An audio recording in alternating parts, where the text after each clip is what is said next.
En el aire de Radio Uruguay, inventamos entre todos la máquina de pensar. Acompáñenos en un viaje a través de los universos que vibran dentro de los libros. Amigos, bienvenidos a Radio Uruguay, bienvenidos a la máquina de pensar. ¿Cómo están? Estamos aquí en medio de la Feria Internacional del Libro. Ustedes ya lo saben, Radio Uruguay estuvo transmitiendo durante todo el día. Bueno, va a estar hasta la noche. Mañana le toca el turno a Emisora del Sur. Estamos en un día inhabitual para la máquina de pensar. Ustedes saben que vamos de lunes a jueves, pero ya mismo vamos a arrancar porque no podemos perder el tiempo. Estamos aquí en el medio, hay mucho barullo, pero está lindo, digamos. Estamos rodeados de libros, cosa que no suele acontecer allá en los estudios de la radio. Estamos en un momento en que la feria hay mucha gente, al revés, a diferencia de hace 2 días, que no había tanto. La verdad que se está poniendo movido. Y nada, voy a darle la bienvenida directamente a Roberto Aprato. ¿Cómo le va, Roberto Aprato? ¿Cómo estás? ¿Todo bien? Roberto Aprato, ustedes ya lo conocen, es crítico, profesor, es ensayista, es poeta y publicó el año pasado un libro cartonero, en la propia cartonera. ¿Cómo fue eso? ¿Cómo fue el proceso? ¿Cómo te decidiste? ¿Cómo fue? El asunto es que es un libro, como vos habrás visto, que es un libro extraño que no tiene género. Por lo tanto es muy difícil ofrecerlo y muy difícil que sea aceptado. Yo probé varias veces antes y cuando llegué a la cartonera, que más me gustaba la onda de la cartonera. Sí, sí. Tiene un catálogo interesante. Impresionante. Sí. Y yo publiqué con la Argentina también un libro de poesía, con la Eloísa Cartonera. Con Eloísa Cartonera. Un libro viejo de poesía mío, Velocidad Controlada. Y entonces, bueno, probé con la nuestra, con la propia. Y ahí apareció. Y bueno, y se está haciendo conocer. Casi ya un año después, ¿no? 2011, sí, a mí me llegó hace muy poco. Sí. Implica varias cosas la propia cartonera. Implica no solamente el formato, estamos hablando de un libro artesanal que está hecho con con cartón corrugado, parecido al sacado de las cajas de cartón. Sí. Y adentro está el libro, está el libro normal, como si fuera un libro. En realidad lo que está es el envase, pero no solamente el envase cartonero, artesanal, Sí. Deliberadamente poco cuidado, digamos, o no hay un cuidado industrial, sino que la idea es que se vea la mano, por ejemplo en los títulos y todo, sino que también eso implica una elección de una opción en distribución también, ¿no? Claro, es una especie de elección de la marginalidad. Exacto. Pero no una marginalidad dramática, ¿no? Es una marginalidad más bien lúdica la que tiene la cartonera, en el sentido de que se mueve afuera del circuito comercial, pero los propios libros son como mensajes en sí mismos, ¿no? Son como mensajes de otra manera de entender la literatura, claro. Otra manera de hacer conocer autores, que fue por eso que yo me decidí a entrar ahí y que probablemente vuelva. O sea, en algún tiempo puede haber otro Impresiones en Silencio 2, o andás a ver cómo se llamaría, y sin duda va a ser este el vehículo. Impresiones en Silencio, primero que nada, es difícil definir el género, dijiste vos, pero esto poesía en principio no es. No. En principio no es. Estamos hablando de un libro artesanal. Estoy mostrando acá para la gente que lo vea. Sí. Te cuento cómo fue el origen de esto. O sea, Impresiones en Silencio tiene cine, poesía y narrativa. Sí. Lo cual no quiere decir que sea ensayos, ninguna de las tres cosas. A mí se me ocurrió una vez que estaba viendo una película de Godard, que es la que abre el libro, que cómo me gustaría describir lo que pasa y lo que me pasa a mí con esa película. O sea, en una vía que no era crítica ni era ensayo, que más bien era una descripción dramática, en la cual yo no explicaba nada, ni explico nada. De la percepción, en todo De caso. la percepción, o sea, como Impresiones en Silencio, exactamente. Se me ocurrió el título porque era lo que designaba más exactamente lo que me pasaba, ¿no? Y era diciendo cosas, como el discurso mental que a uno le pasa cuando está leyendo o viendo algo. Claro, claro, claro. Todo espectador y todo lector, ya sabemos, no hay dos lectores iguales, hace todo un cruce de lecturas, ¿no? Y sobre todo de experiencias también, ¿no? Y entonces una obra de arte, una misma obra de arte, mueve cosas distintas a cada uno. Digamos, la meta de Impresiones en Silencio es ambiciosa, es tratar de fotografiar tu cabeza, digamos, o sí, tratar de dar la fotografía de tu cabeza para que nosotros los lectores sepamos qué te pasó por tu cabeza y por el corazón cuando sí. estabas frente a, yo qué sé, un libro del Hebrero, una película de Abbas Kiarostami, sí, de Godard, de Hitchcock, pero un detalle importante, que es el único requisito que tiene Impresiones en Silencio, y no lo dijimos, es que no aclarás de qué estás hablando. O sea, no es una crítica o no es un ensayo, ni siquiera es un pensamiento sobre Vértigo, de Hitchcock, porque no sabemos de qué película está hablando. No, ni siquiera, suponete que yo pusiera adelante Borges, La Espera. Sí. Por ejemplo. Ahí sí te das cuenta, o por ejemplo El Hebrero, o El Diario de un Canalla, y La Novela Luminosa, y el discurso claro, vacío. pero también el discurso vacío, sí, el discurso vacío, o sea que sí. hice una mezcla. Sí. Es como una especie, ¿sabes qué? Es como una especie de ejercicio de escritura en libertad absoluta, de no dar cuenta de nada. Es como digamos sacar partido de todo lo que yo tengo en la cabeza, de lo que me gusta, porque además no fui bobo, me metí con cosas que me gustan. Claro, estamos hablando de cosas muy grosas, Parra, estamos Cosas hablando que Eduardo conozco. Milán, estamos Claro. hablando de momentos del arte que son momentos altos, si bien no sabemos qué obra No, en especial no. estamos hablando. Pero la meta es ambiciosa por un lado, para mostrar esa fotografía, tratar de reconstruirla con el vértigo que tiene tu cabeza en el momento que estuvo, Sí. que en realidad no es el mismo vértigo que cuando es escrito. Aquí hay como una reconstrucción. Exacto. Y el segundo, que yo creo que es más ambicioso, la apuesta más fuerte, es que al no saber de qué estás hablando exactamente, lo que decís vos, prácticamente lo que queda en desnudo es tus maniobras mentales y bueno y tu forma de asociar. Sí. Y con eso contar Sí. que eso sería lo suficientemente interesante Sí, para que claro. el lector se enganche. No hacer ficción es otra premisa que yo me marqué. ¿Y cómo sería hacer ficción? No por hacer ejemplo? ficción, o sea, Por no ejemplo. tomar, porque también había otra salida que a mí se me ocurrió en algún momento, pero la descarté al segundo, que es, por ejemplo, agarrar Borges y decir, inventar una historia a partir de La Espera. ¿Entendés? O sea, inventar una historia que se me ocurriera a mí tomando eso como base. Sí, o sí, cuando sí. alguien encendía la lámpara de Feliberto. Sí, sí. No, de ninguna manera. Tenía que ser lo que estaba ahí. Seguirle la cabeza a Feliberto y a Borges y a Hitchcock y a quien sea. No inventar, no hacer ficción.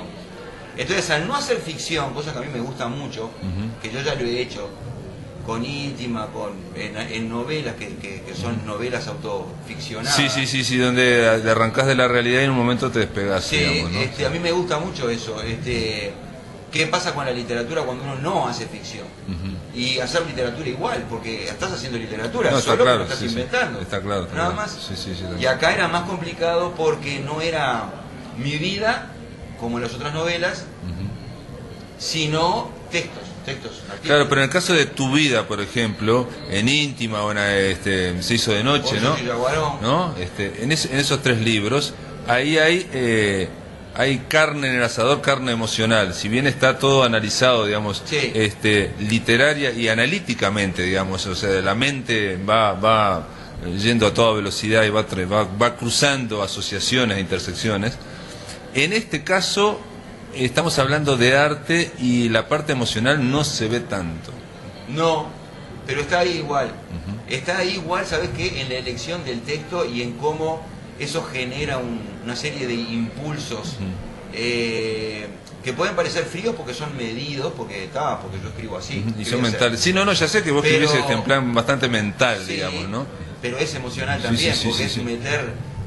Parra, por ejemplo, es un tipo con el cual yo prácticamente crecí como escritor, sin prácticamente, y que lo amo. Es decir, Parra y Godard, por eso tienen dos textos cada uno, porque son dobles en relación con nosotros. Digo, hay mucha apuesta emocional, aunque no se note, como una especie de emocionalidad analítica. Pero hay. Digo, acá también está la idea, también, supongo yo, o la habrás tenido capaz, te la pregunto, si era también la idea no solo de fotografiar esa interpretación, esa percepción tuya, esa experiencia estética tuya frente a estos autores de estas obras, sino estaba la idea también de enriquecerlo, digamos, de que alguien cuando vaya a leer ahora a Felisberto se fije en tal cosa, o en la espera de Borges se fije en tal otra. Porque mira, eso parte de la base de lo que yo creo que puede aportar cualquier libro. Cualquier libro de ficción o de no ficción, lo que aporta específicamente al lector son maneras de ver eso que está leyendo. Son maneras de ver, maneras de conocer. Bueno, a uno le gusta o lo enriquece una novela o un libro de poemas o un ensayo porque confronta su cabeza con una manera de conocer diferente, y esa manera de conocer se junta con la propia y bueno, claro. Y puede ser muy fuerte o nada, pero es algo. Y bueno, acá yo lo que hice fue nada más que eso, una apuesta a que bueno, a mí me da para esto. Felisberto o la supremacía Born, por ejemplo, porque ahí salté todas las barreras. De masas. De acción, sí. Pero aparte también, cuando hablas de la supremacía Born, no estamos hablando de toda la película, ni de la trilogía de Jason Bourne, con ¿cómo se llama? Con más de... ¿Cómo se llama el actor? Bueno, ahora se me fue. No. Ahora se me fue. Matt, se llama Matt, pero no. Ahora se me fue. Ya sé quién es, y Matt Damon. Matt Damon, me salía Matt Dillon, Matt Damon. Sino que estamos hablando de un fragmento, de una escena donde hay una cuestión muy física, y eso es algo que te movió, porque digo, en una película de acción puede ocurrir eso, ¿no? Que en un momento haya una escena que, y en este caso las películas a mí me encantan. La manera, la puesta en escena te emociona. Claro. Como te puede emocionar un millón de otras cosas que me quedaron en el tintero y que van para el segundo tomo. Claro, en el caso de la supremacía Bourne, digo, estoy pensando otra cosa, que lo pensé cuando lo he visto, digo, ¿no? La misma historia de balazos y de persecuciones en auto y de peleas en un apartamento, te conmueve acá, o nos conmueve acá, nos mueve porque está la forma, hay una forma nueva, digamos, o hay un enriquecimiento de la forma. No es las 1553 películas que hemos visto que son exactamente iguales, aparte, ¿no? Donde se persigue con un auto igual. Aquí hay una cuestión de edición, no sé, la verdad que no sé exactamente en qué. Hay un tiempo dramático. De tiempo más dramático fuerte. Y de físico también, de una cuestión física, de transmitir algo orgánico. Incluso hasta cuando en las escenas de persecución en auto, que hace que eso, bueno, se decante. Pero vos lo elegiste porque no sos fanático de las películas de acción. No soy fanático, pero hay algunas que me gustan mucho. Y no por el director, porque acá es un nadie. Acá es Doug Liman, que es un artesano, que ha hecho otras cosas buenas y malas. Acá no sé qué le pegó exactamente. Por alguna cosa le pegó, digo, algo insisto, con el tema físico y con el tema de la edición. También el editor, ahí hubo todo un montaje, algo que, no sé, lo lograron. Sí, lograron el montaje con la canilla que seguía. A mí me encantó además la versión verbal de una película, es una cosa que a mí me saca de quicio, me fascina absolutamente. Bueno, yo me acordaba de una cosa que había dicho una vez García Márquez en un artículo acerca de la literatura. Decía que en cine, para él, una de las cosas más lindas que hay es hablar de cine con los amigos. O sea, que lo equiparaba al mismo placer del cine. Y de literatura también, aunque decía que estaba por debajo, hablar de literatura con los amigos. Sí, es verdad, porque tenés otro texto, el cine es otro texto y usás un texto para hablar de otro, que fue lo que hice acá. En las partes de cine no están verbalizadas, ni Kiarostami, ni Bourne, ni Hitchcock. Ahora vos sos consciente que por lo menos a mí, en mi caso como lector, podés inquietar o molestar, si se quiere.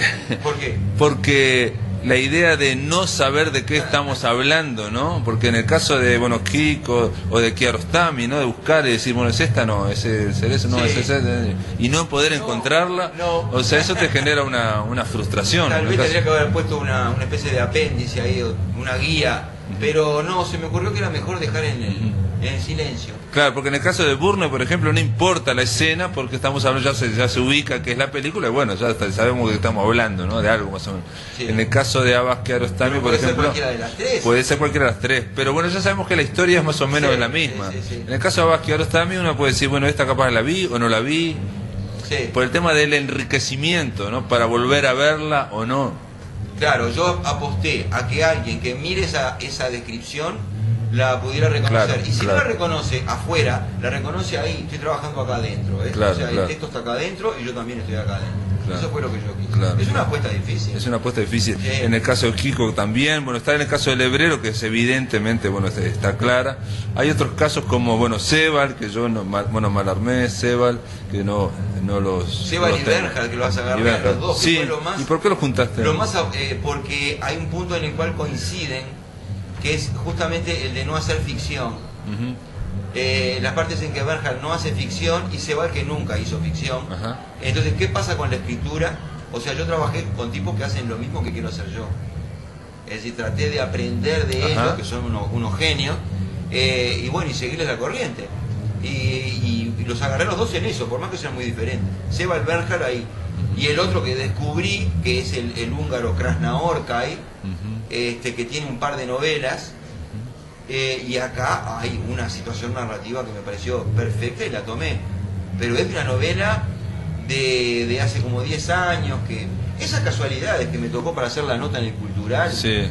que en la vida jamás me hubiera interesado por Krasnaorkai. Ajá. ¿Quién es el Krasnaorkai? Laszlo Krasnaorkai. Es un tipo muy importante en otros lados. Acá no llegan las novelas y si llegan son carísimas. Es un húngaro, dijiste. Es un húngaro actual que tiene 2 novelas importantes, después tiene algunas que se llevó al cine, que se llama Satanic Tango, pero sí. son libros Sí, carísimos. el que me habló de eso fue Elvio Gandolfo, me habló de Sí. Satanic Tango, de esa película. Son ¿no? de acantilado, son libros caros. Y bueno, yo tuve la suerte de que me vinieron las dos para comentar. Entonces ahí, bueno, me quedé pasmado al ver lo que hacía este húngaro, o el traductor de este húngaro, porque también hay que ver eso, ¿no? Sí, bueno, brillante. Brillante. Después- ¿Cómo llega a ese punto? Además, yo, en algunos casos yo transcribí texto de la propia novela, y entonces para que se notara, porque si no puede ser un delirio mío, yo estoy inventando al húngaro. No. Ah, que fuera una especie de heterónimo, Claro, digamos, no, sí, no. falso, sí, no, sí, no, sí, no, sí, no, sí. no, existe. Hay 2 novelas importantes de él, y una en especial fue la que me nutrió. Y bueno, obviamente está sí, Krasnaorkai. Bueno, ahí eso yo me quedo... ¿Qué Sí. pasa con el lector que no Da tiene como ni para eso. idea? O el Sí. otro, Kawase, tampoco tengo ni idea. Sí, Kawase es una mujer, es Naomi Kawase, que es la directora de esa película que está ahí, que se llama Yara, que es una película que ni siquiera pasó por el cine, que pasó por el Festival de Cinemateca, algún festival de Cinemateca. Es una japonesa de 42 años, que escribe muy bien, que filma Que muy dirige. bien y que tiene 3 o 4 películas. Los argentinos la descubrieron, y los franceses, y bueno, y salieron muchas notas, me entusiasmé, y bueno, y la pirateé, y la vi. Y si no, en un cine no. Pero en realidad, porque te digo, está aquí porque a vos te impresionó, No, hubo una sí, experiencia sí, el comienzo estética. es una cosa magistral. Aparte de alguna otra escena por ahí adentro de la película, de un baile en un barrio que no se Y puede la creer. película se llama Shara, Shara. S-H-A-R-A, SH. que es el nombre del festival que se festeja en esa ciudad, en ese pueblo de Japón. Y en el caso de, bueno, está el caso de Medina Vidal, que obviamente ahí... Sí, agarré ahí- todos los poemas, porque es Claro. otro maestro absoluto. Es un maestro profesor tuyo, mío, claro, claro. Y tipo que fue, me guió en la poesía y en la enseñanza de la literatura, las dos cosas. Y también dedicás a la poesía en general. Sí, en agarré la abstracto. poesía moderna, me metí en qué es lo que me pasa a mí con toda la poesía. Con toda la poesía tendría que haber dicho quiénes, pero ahí fui honesto. No había quiénes, era como una idea general de lo que pasa cuando uno lee a Lezama Lima, Cardenal, Parra, Martínez Rivas, no sé, un montón de gente de los años 40, 50, que son los que yo leí. Digo, ahí fui egoísta, ¿qué es lo que me gusta a mí, ¿no? Ajá. Sí, no, eso Nada está más. claro, Sí, que es lo que, sí, sí, es lo no, que no te hablo gusta a de lo vos. que no me gusta, No, no está hablo. claro, está claro. Después No. también hay, y qué posibilidades, digo, el tema de aquí, al no saber exactamente de qué estamos hablando, al pensar que estamos viendo, digamos, una fotografía de tu cerebro que está, o tu mente, o tu corazón, obviamente todo, integralmente en esa experiencia estética, hay una especie de, pregunto, ¿puede haber una especie de regodeo en el lenguaje o la idea de tratar de elevar el lenguaje por encima, digamos, de lo que es la comunicación de esa fotografía? Cumplir al mayor nivel posible con lo que me produce a mí cada texto. Ajá. Entonces, si por eso se eleva, no sé, yo traté de ser fiel Correcto, a mi correcto. O sea que no hay una intencionalidad de poner el lenguaje, elevarlo para no hay decir... un barroquismo. Exactamente. Yo no soy correcto, así. correcto, No. correcto. O sea, donde lo hay, donde hay una complejidad verbal, es donde es necesariamente por la experiencia estética, Sí. por lo que pasó, lo que te pasó. Imagínate si yo me pusiera a hacer eso, que creo que lo voy a hacer, con un tipo que ya es complejo, como Joyce, o como Henry James, o como Proust, bueno, ahí se multiplicaría. Claro. Ahí sí que voy a tener que decir de dónde lo saco. Ahí va a tener que ser una impresiones al silencio al cubo, Al ¿no? cubo, sí. No la segunda parte, Sí. sería al cubo, habría Sí. que poner al cubo. Muy bien, después de la pausa seguimos acá en la máquina de pensar, estamos en medio de la Feria Internacional del Libro. En el aire de Radio Uruguay, La Máquina de Pensar.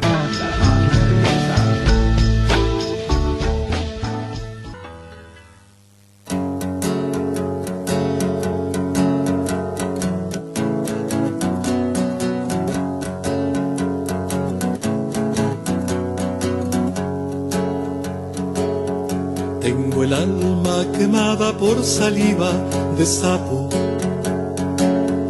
fingiendo que descubro. Tapo, la palabra me infecta bajo la piel de la apariencia. Pongo remedio seguro. Paciencia. En esta mal no se vive, pero tampoco se muere. Cuando el ave no vuela, corre. En esta mal no se vive, pero tampoco se muere. Cuando el ave no vuela, corre.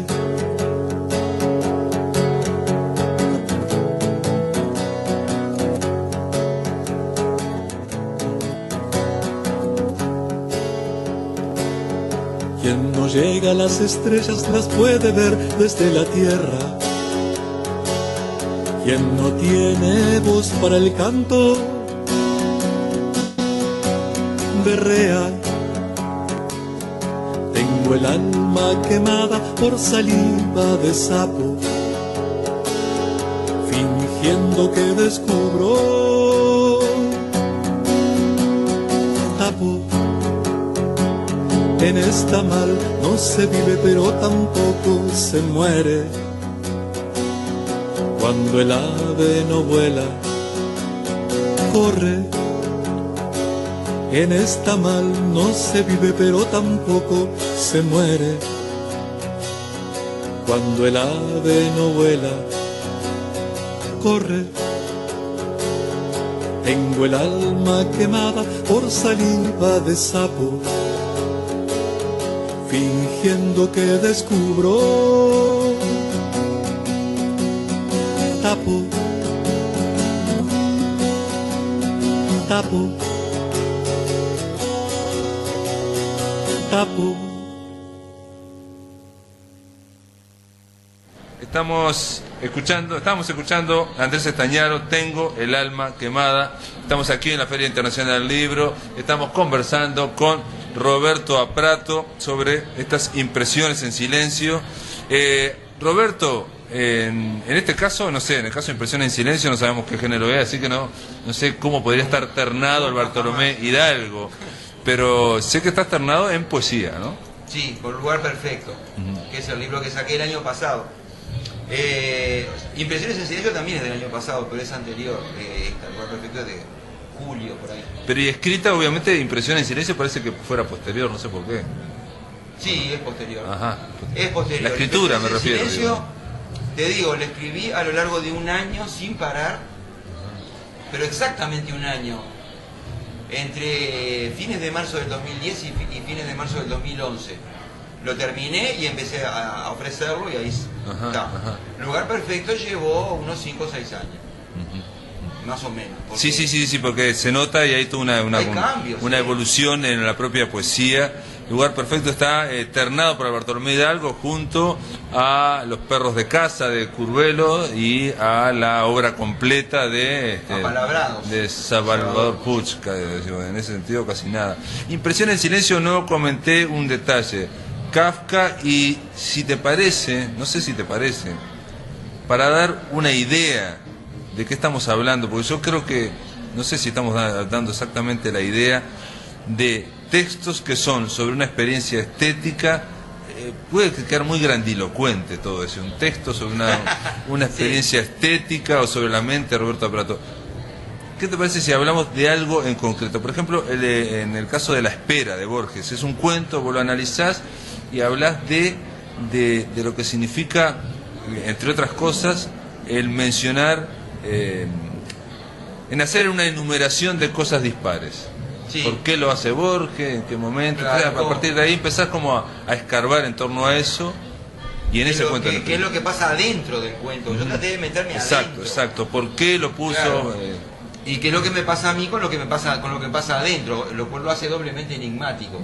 Pero para mí no es enigmático, es decir, para mí es lo que yo pienso. Yo traté de exteriorizarlo por medio de la escritura. Sí, Y de objetivarlo, digamos. de objetivarlo. Exacto. Y hacerlo y comunicarlo así. Es difícil, ¿no? Pero bueno, hay veces que lo que uno le sale más naturalmente, imagínate que son 20 textos que me salieron en un año. Lo más natural a veces no es lo más fácilmente comunicable. Lo que a uno le sale más fácil, claro, no es lo más fácil para leer. Pero al mismo tiempo se entiende. O sea, lo que yo digo ahí se entiende. No, está claro.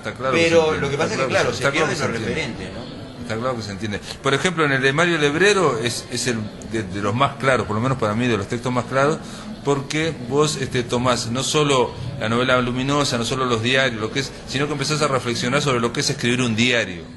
Sí. Y el valor literario que tiene un diario, y qué significa. Bueno, eso obviamente hay experiencias o sensaciones tuyas de tu propia escritura, me parece a mí. O sea, la idea de que escribe un diario que no es literario, pero inevitablemente se hace literario. ¿Qué pasa con la vida y con el proyecto de la vida y el proyecto de la literatura? Claro, no coinciden. Con una cosa como el diario que se supone que está hecho para no mostrar. Claro. Que está hecho para que nadie más lo lea. Y en el cual hay una cierta instancia en la cual uno respeta eso. Es decir, estoy escribiendo, me pasa esto, no sé qué, no sé cuánto. Esto no es para que nadie lo corrija, no es para que nadie diga nada. Pero hay momentos que se convierte en literatura. Claro. Se convierte, y para Lebrero se convirtió porque él era consciente de que en algún momento... No, eso está claro que para mí era consciente, porque se ve, en el caso de Lebrero, por lo menos, el personaje, él se convierte en un personaje, digamos, ¿no? Sí. O sea, si fuera en un momento parece hasta dibujo animado casi, ¿no? O sea, se Sí, mueve, sí. el discurso vacío, el perro, todo esto asume otras características que no son las de... Pero vos planteás que el que escribe un diario es una especie de funcionario de sí mismo. Sí. En cierto sentido ¿Por sí, qué? o sea, tiene que cumplir, se da unas órdenes ahí de hacer determinadas cosas, y entonces va y consigna, ¿no? Da fe de que pasó esto, pasó lo otro. Como si fuera un escribano, digamos. Es un escribano de sí mismo. Pero en ese escribano de sí mismo hay una liberación de escritura, que es lo que a mí me parece, es decir, cuando la escritura sale no voluntariamente, me parece notable, ¿no? O sea, cuando sale cuando uno no quiere que salga. Ah, sí, no, o sea, cuando se consigue algo que no estaba en el propósito inicial, ¿no? Sino que es otra cosa. Exacto. En el caso de la... Vos planteás que el tipo que está escribiendo ese diario, en el momento que escribe no está viviendo, está escribiendo, por ejemplo. Sí. O está haciendo todo, extremando el caso, ¿no? Puede ser una doble vida, ¿no? La vida de lo que pasó durante todo el día y después escribirla Lo detalle a mismo, detalle. duplicar. Hay una duplicación. Claro, hay una duplicación de la escritura. No Bueno. sé. ¿Leo algo? Sí, dale. ¿Podría leer algún fragmento Dale, cualquiera como perfecto. para salir de Sí, exacto. Porque yo trato de, a ver, si para tratar de bajarlo a tierra, por decir algo, porque parece que esto me parece más Claro, uno, complejo por ejemplo, o más abstracto de lo que parece. Claro, no. Es abstracto, pero vamos a no... Por ejemplo, Kafka.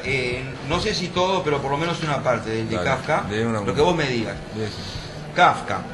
Digamos, alguien va, lee el libro este y se encuentra con algo que dice Kafka. Antes que nada, un silencio.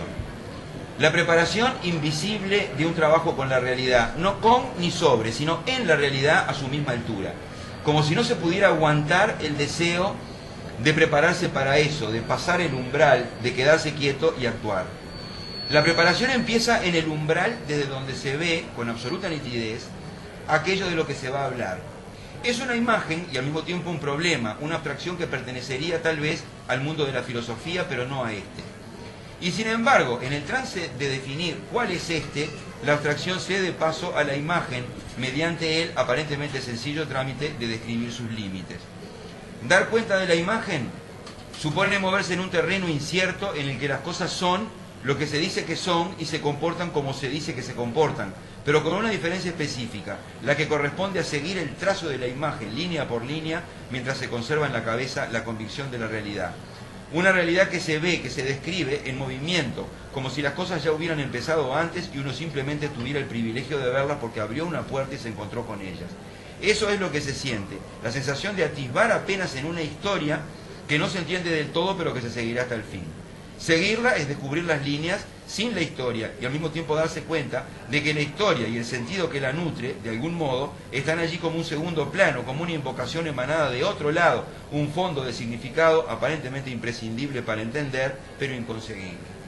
Muy bien, Roberto Aprato, gracias por leer. Estamos leyendo Impresiones en Silencio. Esto está en la propia cartonera. No se vende en la Feria Internacional del Libro, se vende afuera, pero hay un stand. Sí, se puede comprar Impresiones en Silencio de Roberto Aprato. Gracias por estar acá en La Máquina de Pensar. Gracias a ti. Buenas noches a todos. Si querés volver a escuchar charlas, entrevistas o columnas, ingresa a piensamáquina.blogspot.com y bienvenido al corazón de las palabras. Muy bien, seguimos acá en La Máquina de Pensar. Estábamos conversando con Dina Díaz. ¿Cómo andás, Dina? ¿Cómo te va? Bien, muy bien. Dina Díaz, ustedes ya la conocen, es escritora, es poeta, es crítica y es narradora. Hace no tanto pasaste por acá, por La Máquina de Pensar, para hablar de poco, No cambies nada de lugar. Es una novela, una novela, ¿no? Sí, una novela breve. Una novela, sí, una novela corta. Y en este caso estás presentando, yo lo comentaba ayer a Duilio Luraski, que no sé por qué, pero viste en estos días, viste en estas 2 semanas, empezaron a venir libros de cuentos, que no habían salido, que normalmente no salen mucho, pero empezaron a venir muchos libros de cuentos. Lo cual está bárbaro, porque no parecen abundar, es un género que, digamos, si bien los uruguayos hay una tradición cuentística, parece no publicarse muchos libros de cuentos, me parece a mí, ¿no?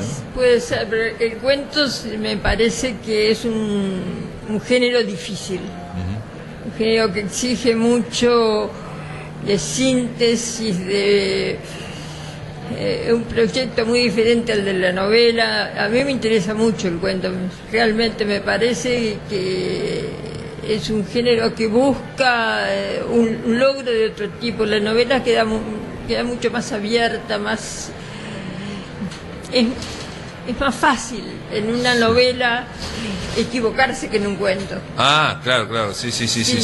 Bueno, ahí está la famosa frase, no sé si era de Cortázar, ¿no? De que la novela te gana por puntos y el cuento te tiene que ganar por nocaut, o sea, tiene que ser mucho más contundente. Era de Hemingway. Hemingway, sí, pero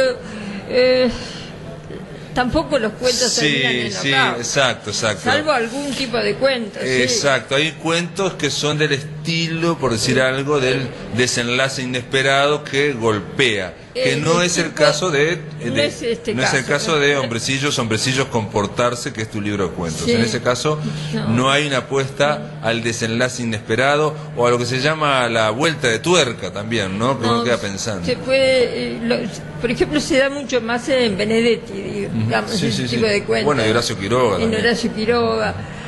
Pero no es en este caso, ¿no? En este caso tiene finales menos evidentemente finales, digamos. Claro, o que no se apuestan al impacto, digamos, contundente, ¿no? Creo que quizás... Sí, exactamente. Se busca otra cosa, se busca otro tipo de atmósfera, otro tipo de nivel de descubrimientos, y entonces culmina otro nivel y no un nivel de desarrollo de acción, de desarrollo temporal y una culminación de desarrollo temporal que es característico de este tipo de cuentos. Claro, con una acción contundente y generalmente con una interpretación distinta o algo que hace que todo el sentido del cuento cambie en la última frase. Por ejemplo, exactamente. ¿no? Por decir algo, porque en realidad tus cuentos van por otro camino. Si uno piensa en los cuentos de Felisberto, por ejemplo, tampoco apostaban al impacto, digamos, ¿no? O sea, parece que culminan en un momento... Los de Felisberto tampoco no tienen clara una culminación tampoco, ¿no? Son atmósferas que se cargan progresivamente y se diluyen a lo mejor en el humorismo, pero no en el... Y aparte de las atmósferas, no siempre, digamos, y en tus cuentos también, hombrecillos, comportarse, no siempre transcurren en la realidad, digo, la atmósfera se va cargando, sino que también está el tema de del pensamiento del narrador o del protagonista que va como, digamos, derivando, ¿no? Sí, creo que hay algunas temáticas bastante claras en los cuentos, ¿verdad? Que se resuelven, pero se resuelven desde adentro del personaje. A lo mejor el tema de la culpa en uno de los en esta hombrecillo, que aparentemente el nombre parece un poco extraño, pero... Bueno, porque no, la crítica Alicia Torres dijo dos cosas, hizo una crítica muy interesante. Dijo que la rareza del libro no solamente estriba en la forma en que está contado, porque hay una forma de contar que es muy personal tuya, porque si bien las historias no son súper absurdas, sino que hay historias digamos, que tienen un hilo narrativo, aunque ese hilo a veces también está cuestionado. Pero ella decía que estaba en el título ya, hombrecillos, comportarse, a ella le parecía súper raro, ¿no? Sí. Lo que está claro es que es como una especie de frase, ¿no? O sea, es algo oral, de la oralidad, sí, ¿no? Sí, pero tiene que ver con alguien que está acostado en el suelo, no se sabe si es un vagabundo, o si es un loco, o si es un alcohólico, pero que en un momento dice esto y eso, produce en el personaje una revisión de vida y lo lleva a considerar su responsabilidad en algunas cosas. Ahí hay, por ejemplo, digo, más allá de la historia, en este caso, no en todos los otros casos, en otros cuentos, hay como una especie, o es pasible, digamos, de hacer una lectura social, ¿no? En el caso de ello, digo, por lo menos como lector, lo primero que me viene a la mente es todo el problema de la exclusión social que vivimos a diario cuando vemos a hurgadores, o vemos a gente con caballos, o vemos a chiquilines que se meten dentro de un contenedor, y la mirada es distinta sobre esas personas. Bueno, hay un paisaje en que puede aparecer los hurgadores, por ejemplo, pero eso es dentro del paisaje, no dentro del relato en sí. Claro, pero la idea de un otro que está tirado, que no se sabe si está muerto, está borracho, está alcoholizado, o sea, a mí por lo menos me remitió a la mirada del que está diferente en la calle, diferente, ¿no? sí. O sea, que está por fuera de las convenciones sociales. El que se meta dentro de un contenedor y mete al hijo, ese hombre cuando llegó a eso ya saltó varias convenciones. Una mirada, ¿no? diferente. Y hay una preocupación en los cuentos, creo, por descubrir las miradas diferentes y la relatividad última de las miradas. Claro. Hay un cuento también un poco absurdo en la manera de contar, sobre alguien que descubre a una tortuga y a un hombre mirando una tortuga, y ese alguien los encuentra parecidos y no sabe por qué. Entonces ahí aparecería una proximidad de seres que descubre un personaje y que nadie más que él lo puede descubrir. Claro. Es decir, la complejidad de los puntos de vista crea esa multiplicidad de realidades. También está buscado ahí Hay también, por ejemplo, el hecho de que, eso lo dice Alicia Torres en la reseña, de que vos le das mucha importancia a la mirada, pero no quiere decir eso que los cuentos sean necesariamente narrados visualmente con con un gran énfasis a la imagen, porque hay cuentos que no necesariamente están narrados así, sino que la mirada que dice Alicia Torres, creo, por lo menos que sí, es la mirada del otro, ¿no? O sea, el recorte en un momento que una personaje dice, a mí no me hagan ese recorte, o no me... sí, o no me... la mujer en la ventana. La mujer en la ventana. La mujer en la exacto. ventana, que es mirada, y la llaman por teléfono, una mujer que evidentemente tiene una dificultad, que es paralítica o algo por el estilo, y la llaman por teléfono y dice, por favor, no me fragmenten.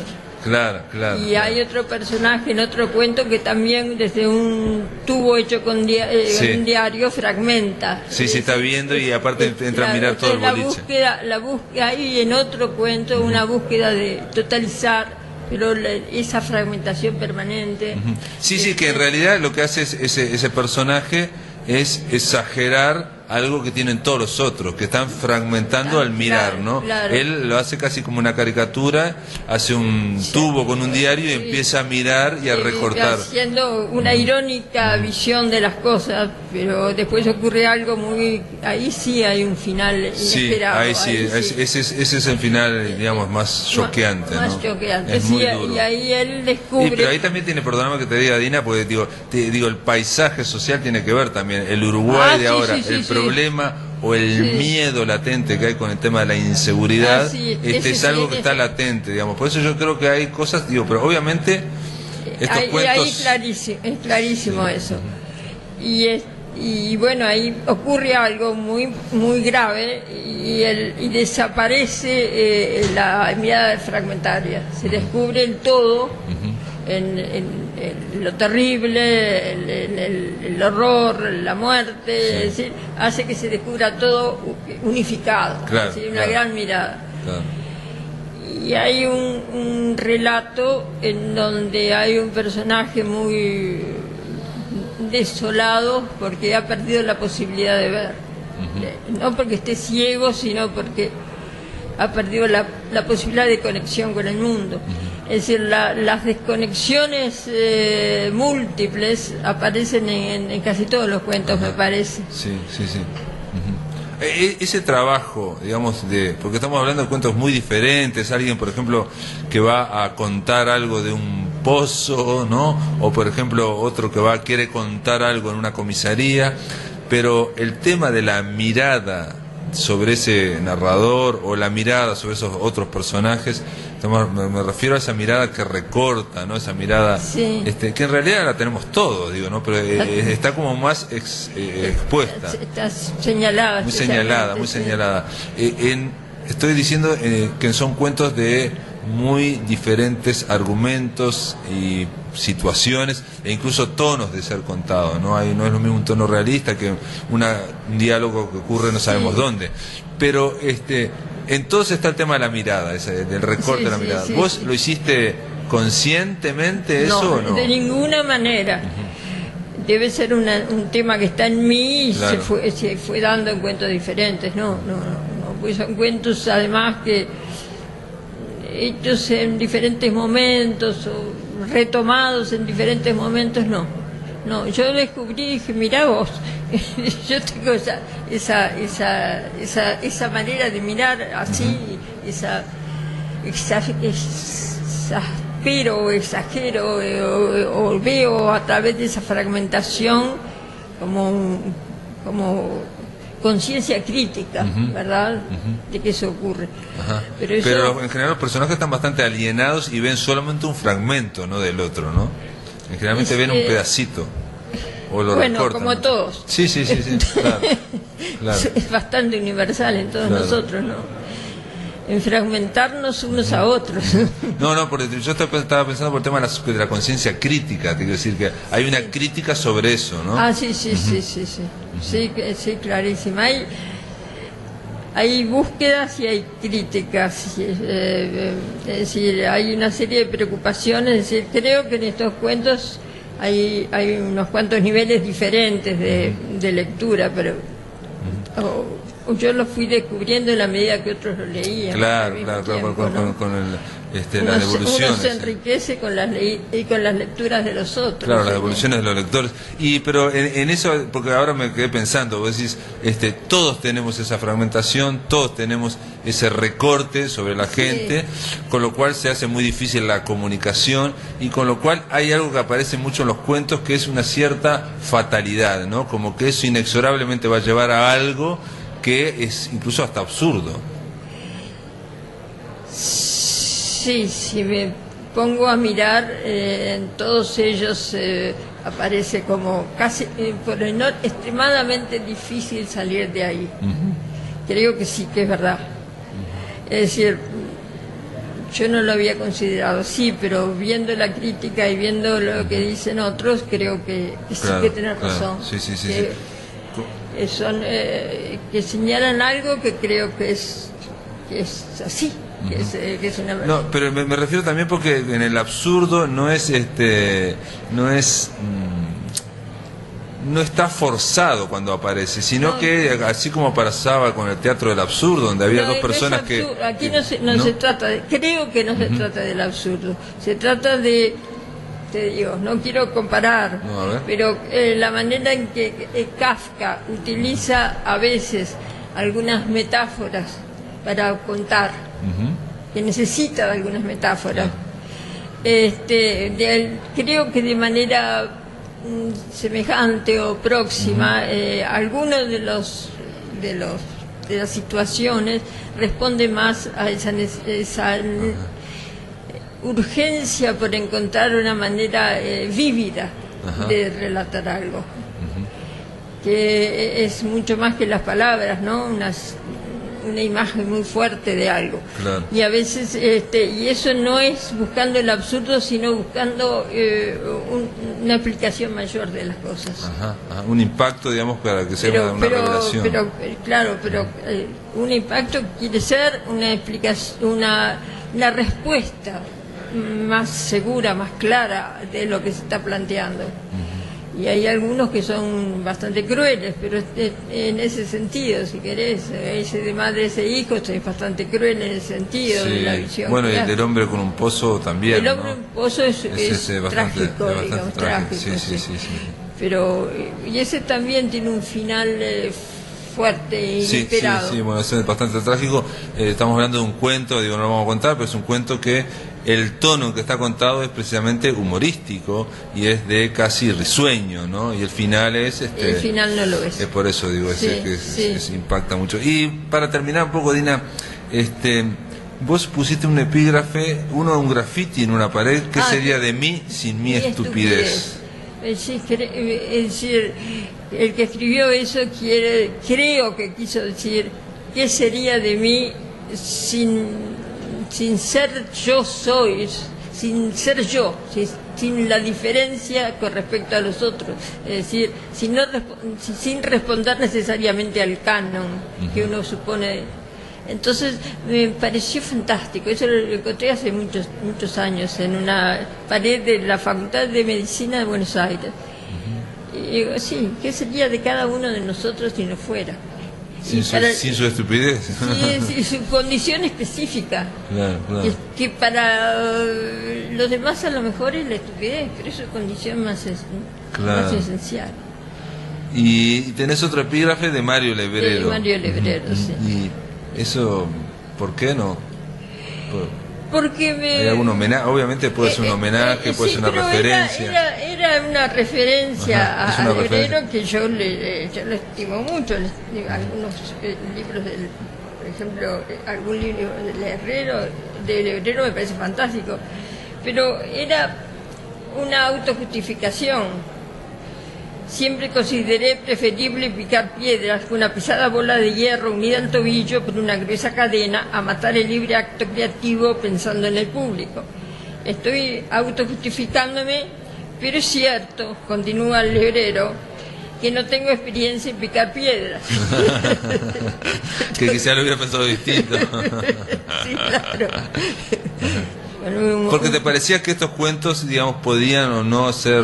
Claro, después me encontré que no, Podían ser, digamos, raros en el sentido de podían ser raros. poco Y después accesibles. encontré que hoy unas cuantas personas lo recibían muy bien. Dije, bueno, está, entonces tan raros no son. Claro, pasa eso. A veces uno cree que lo diferente va a ser muy raro y no ocurre. En este caso hay un tono muy distinto y hay un intento por contar de una forma distinta. Hombrecillos, comportarse, es un libro de cuentos de Dina Díaz, se vende ahí en el living de la Casa de los Escritores, está sacado por Ediciones de Tradura. Sí, en Guzzi también lo vende. Bueno, lo distribuye Guzzi también. Lo distribuye Guzzi. Así que nada, gracias por estar acá, Dina. Bueno, un gusto estar contigo, como siempre, y bueno, se sabrá si es tan raro o no es tan raro. No, creo que no. Aparte, yo creo que entronca con esa tradición uruguaya, digamos, que es célebre internacionalmente. Te digo porque estuve en Santiago de Chile y me dijeron cómo en Uruguay hay tantos escritores especiales. Ellos no me decían raros, especiales, que les parecían muy originales, que tiene que ver, bueno, mencionaba obviamente Felisberto y un par más. Así que nada, amigos, simplemente decirles que vamos a estar ahora con Dina Díaz, también vamos a seguir ahí en el living de la Casa de los Escritores, vamos a estar conversando, digo porque La Máquina de Pensar se termina, el amigo Pablo García va a seguir en otro programa, ahí en control de emisión, y vamos a presentar con Dina Díaz el libro de oro del Te Cuento Que, se trata del libro que integra los 500 minicuentos de Te Cuento Que. Esto es aquí en el living de la Casa de los Escritores, es un espacio que hay en la Feria Internacional del Libro, están todos invitados. Gracias, amigos, continuamos en Radio Uruguay, en La Máquina de Pensar, el lunes que viene.